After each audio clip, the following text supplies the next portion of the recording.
오늘은 2024년 2월 12일 월요일입니다. 오늘 우리가 함께 읽고 묵상할 말씀은 마태복음 9장 말씀입니다. 제가 마태복음 9장 말씀 먼저 읽습니다.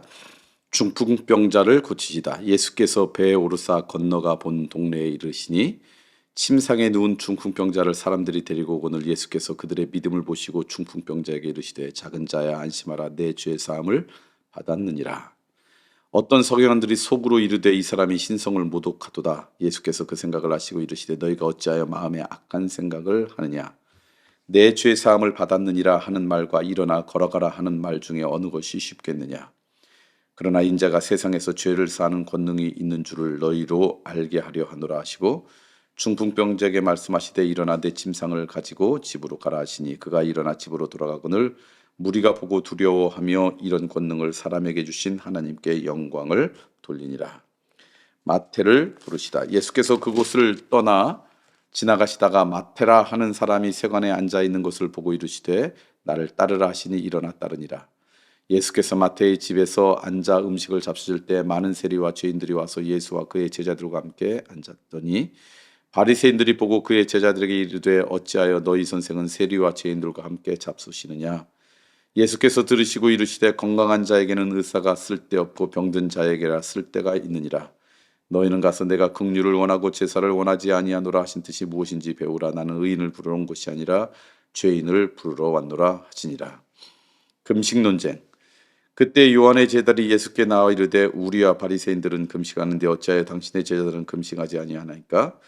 예수께서 그들에게 이르시되 혼인집 손님들이 신랑과 함께 있을 동안에 슬퍼할 수 있느냐. 그러나 신랑을 빼앗길 날이 이르니 그때에는 금식할 것이니라. 생배 조각을 낮은 옷에 붙이는 자가 없나니 이는 기운 것이 그 옷을 당기어 헤어짐이 더하게 됨이요. 새 포도주를 낡은 가죽 부대에 넣지 아니하나니 그렇게 하면 부대가 터져 포도주도 쏟아지고 부대도 버리게 됨이라. 새 포도주는 새 부대에 넣어야 둘이 다 보존되느니라. 한 관리의 딸과 예수의 옷을 만진 여자. 예수께서 이 말씀을 하실 때 한 관리가 와서 절하며 이르되 내 딸이 방금 죽었사오나 오셔서 그 몸에 손을 얹어 주소서 그러면 살아나겠나이다 하니 예수께서 일어나 따라가시매 제자들도 가더라. 12해 동안이나 혈루증으로 앓는 여자가 예수의 뒤로 와서 그 겉옷가를 만지니 이는 제 마음에 그 겉옷만 만져도 구원을 받겠다 함이라. 예수께서 돌이켜 그를 보시며 이르시되 딸아 안심하라 내 믿음이 너를 구원하였다 하시니 여자가 그 즉시 구원을 받으니라. 예수께서 그 관리의 집에 가사 피리 부는 자들과 떠드는 무리를 보시고 이르시되 물러가라 이 소녀가 죽은 것이 아니라 잔다 하시니 그들이 비웃더라. 무리를 내보낸 후에 예수께서 들어가사 소녀의 손을 잡으심에 일어나는지라. 그 소문이 온 땅에 퍼지더라. 맹인들의 눈을 뜨게 하시다. 예수께서 거기에서 떠나가실새 두 맹이 따라오며 소리질러 이르되 다윗의 자손이여 우리를 불쌍히 여기소서 하더니 예수께서 집에 들어가시매 맹인들이 그에게 나아오거늘 예수께서 이르시되 내가 능히 이 일을 할 줄을 믿느냐 대답하되 주여 그러하오니이다 하니 이에 예수께서 그들의 눈을 만지시며 이르시되 너희 믿음대로 되라 하시니 그 눈이 밝아진지라. 예수께서 엄히 경고하시되 삼가 아무에게도 알리지 말라 하셨으나 그들이 나가서 예수의 소문을 그 온 땅에 퍼뜨니라. 말 못 사람을 고치시다. 그들이 나갈 때 귀신 들려 말 못하는 사람을 예수께 데려오니 귀신이 쫓겨나고 말 못하는 사람이 말하거늘 무리가 놀랍게 여겨 이르되 이스라엘 가운데서 이런 일을 본 적이 없다 하되 바리새인들은 이르되 그가 귀신의 왕을 의지하여 귀신을 쫓아낸다 하더라. 무리를 불쌍히 여기시다. 예수께서 모든 도시와 마을에 두루다니시며 그들의 회당에서 가르치시며 천국 복음을 전파하시며 모든 병과 모든 약한 것을 고치시니라. 무리를 보기고 불쌍히 여기시니 이는 그들이 목자 없는 양과 같이 고생하며 기진함이니라. 이에 제자들에게 이르시되 추수할 것은 많되 일꾼이 적으니 그러므로 추수하는 주인에게 청하여 추수할 일꾼을 보내주소서 하라 하시니라. 아멘. 오늘 마태복음 9장 말씀을 여러분과 함께 읽었습니다. 오늘 마태복음 9장 말씀에는 예수님께서 수없이 많이 행하시는 사람들이 매여 있었던 질병으로부터 이런저런 억눌림으로부터 자유케 하고 해방시키게 하신 그 말씀이 오늘 이렇게 말씀에 나옵니다.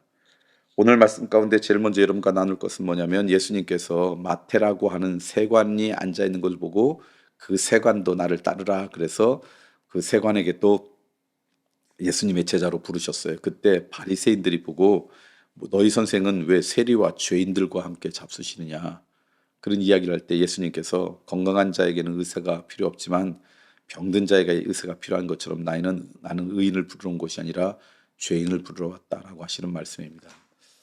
예수님의 관심은 모든 사람입니다. 모든 사람이 하나님 앞에 나와서 하나님의 은혜와 사랑으로 온전해지는 것, 이게 예수님의 관심이시죠. 그 예수님의 관심 가운데에는요, 사람들이 무시하고 조롱하고 멸시하던 사람들도 예외가 아니었습니다. 그래서 예수님은 하나님의 사랑이 더 필요한 사람, 하나님의 은혜가 더 필요한 사람들을 먼저 부르신 것이죠. 저는 오늘 이 말씀을 읽으면서 이런 생각했습니다. 혹시 나도 모르게 바리새인과 같은 마음이 우리 가운데 있는 건 아닐까? 내가 정한 기준, 내가 정한 어떤 바운더리, 내가 정한 어떤 생각을 갖고 누군가를 쉽게 판단하고 정죄하고 어떻게 예수님이 저런 사람과 함께 있어? 라고 그렇게 여기시는 것은 아닌가? 하나님의 관심은 우리 모두를 사랑하시는데, 하나님의 관심은 우리 모두에게 있는데, 우리 스스로 우리가 제한해서 하나님의 관심을 제한하는 것은 아닌지, 우리가 생각할 때 그 사람이 정말 엉망이라고 하는 사람도 하나님은 하나님의 자녀로 살아가고 하나님의 은혜로 말미암아 온전해지기를 원하신다. 가감 없이 차별 없이 하나님은 모든 사람을 품으신다라는 걸 기억하시고 우리 스스로 하나님의 능력을 제한하는 안타까운 인생 되지 않았으면 좋겠다라는 생각이 듭니다. 그 다음에는 우리 예수님께서 뭐 이런저런 연약하고 아프고 그리고 질병 가운데 있는 사람을 고치시는 그런 장면이 쭉 나옵니다. 그런데 그렇게 연약하고 부족한 사람들 예수님께서 온전하게 하신 이유를 우리 36절 말씀 보니까 나와요. 그 이유는 뭐냐면 예수님께서 무리를 보시고 불쌍히 여기셨다. 그러니까 예수님께서 이 땅에 오셔서 하신 사역의 그 기본이 뭐냐면 불쌍히 여기는 마음, 긍휼의 마음이었다라는 거예요. 우리는 예수님께서 하셨던 어떤 능력, 기적에는 관심이 있지만 그것을 이루기 위해 하셨던 예수님의 이 마음의 동기에는 그렇게 큰 관심이 없는 것 같아요. 예수님께서 이 땅에 연약한 사람, 소외된 사람, 이 땅에 부족한 사람, 고통 가운데 있는 사람을 안타깝게 여기고 긍휼히 여기셨다 그런다면 우리가 적어도 예수님을 본받는 인생이라면 우리들도 동일한 그런 마음이 있어야 되지 않을까. 우리가 누군가가 연약하고 아프고 힘들고 고난 가운데 있고 도움 가운데 있는 사람들을 바라보면서 불쌍히 여기는 긍휼의 마음이 오늘 우리 가운데 있어야 되겠다. 그리고 그 긍휼의 마음으로 우리의 손길을 펼쳐야 되겠다. 그게 오늘 주시는 말씀입니다. 특별히 예수님께서 그렇게 이야기해요. 그를 긍휼히 여기고 불쌍히 여기시면서 목자 없는 양이처럼 불쌍히 여겼다. 우리들의 삶 가운데 우리가 따라야 될 목자가 없다면 그건 불쌍한 인생이고 안타까운 인생이라는 것이죠. 세 번째는 바로 그 말씀드리고 싶습니다. 여러분은 우리가 따라야 될 목자가 우리 주님이시고 하나님이셔서 불쌍한 그런 인생 안 됐으면 좋겠어요. 목자 없는 양처럼 불쌍히 광야를 유린하는 방황하는 그런 안타까운 인생 되지 않고 예수 그리스도 그분이 나의 목자이심을 믿고 목자의 음성에 귀 기울이는 그런 인생으로 살아가는 우리 모두가 되길 소망합니다.